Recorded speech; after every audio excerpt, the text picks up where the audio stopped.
ಇವತ್ತು ಫೆಬ್ರವರಿ 17, 2026 ಈ ಶತಮಾನದ ಅತಿ ದೊಡ್ಡ ಸೂರ್ಯಗ್ರಹಣ ಮಧ್ಯಾಹ್ನ ಸಂಭವಿಸಲಿದೆ.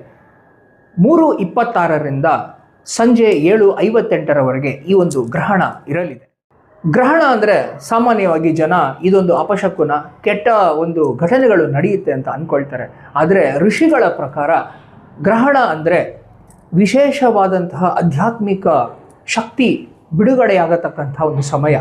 ಈ ಒಂದು ಸೂರ್ಯ, ಚಂದ್ರ, ಭೂಮಿಯ ಈ ಒಂದು ಸಂಯೋಜನೆಯಿಂದ ವಿಶೇಷ ಶಕ್ತಿ ಬಿಡುಗಡೆಯಾಗೋದ್ರಿಂದ ಹಿಂದಿನ ಕಾಲದಲ್ಲಿ ಯಾವುದೇ ಒಂದು ಒಳ್ಳೆಯ ರೀತಿಗಳನ್ನು ಕೆಲಸಗಳನ್ನು ಮಾಡದೆ ಈ ಒಂದು ಸಮಯದಲ್ಲಿ ಧ್ಯಾನವನ್ನು, ಪೂಜೆ ಪುನಸ್ಕಾರಗಳನ್ನು ಮಾಡ್ತಾ ಆ ಒಂದು ಆಧ್ಯಾತ್ಮಿಕ ಶಕ್ತಿಯನ್ನು ನಾವು ಪಡೆದುಕೊಳ್ಳಬೇಕು ಅನ್ನೋದ್ರಿಂದನೇ ಏನೂ ಒಂದು ಶುಭ ಕಾರ್ಯಗಳನ್ನು ಮಾಡ್ತಾ ಇರಲಿಲ್ಲ. ಆದರೆ ಈಗಿನ ಒಂದು ಸಮಯದಲ್ಲಿ ಒಂದು ಮೂಢನಂಬಿಕೆ ಅಂತ ಹೇಳ್ಬೋದು, ಅಥವಾ ಏನೊಂದು ಮೌಢ್ಯ ಇರ್ಬೋದು, ಜನ ಗ್ರಹಣ ಅಂದ್ರೇ ಭಯ ಪಟ್ಕೊಳ್ತಾರೆ.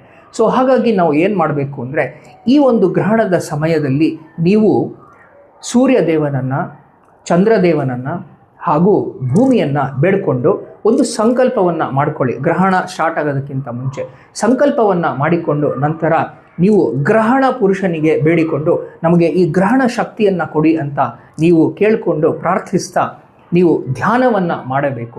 ಯಾರ್ಯಾರೆಲ್ಲ 17 ಚಕ್ರ ಮೆಡಿಟೇಷನ್ ಕಲ್ತ್ಕೊಂಡಿದ್ದೀರಾ ಅವರೆಲ್ಲರೂ ಕೂಡ ಅದನ್ನು ಮಾಡ್ಬೋದು. ಇಲ್ಲ ಅಂದರೆ ನೀವುಗಳು ಏನು ಮಾಡ್ಬೋದು ಅಂದರೆ, ಗ್ರಹಣ ಪುರುಷನನ್ನು ಕೇಳಿಕೊಂಡು ಚಿನ್ನದ ಬೆಳಕಿನ ಕಿರಣ ನಿಮ್ಮ ದೇಹಕ್ಕೆ ಬರ್ತಾ ಇದೆ ಅಂತ ಇಮ್ಯಾಜಿನ್ ಮಾಡಿಕೊಂಡು ಈ ಒಂದು ಸಮಯದಲ್ಲಿ ಧ್ಯಾನವನ್ನು ಮಾಡಬಹುದು.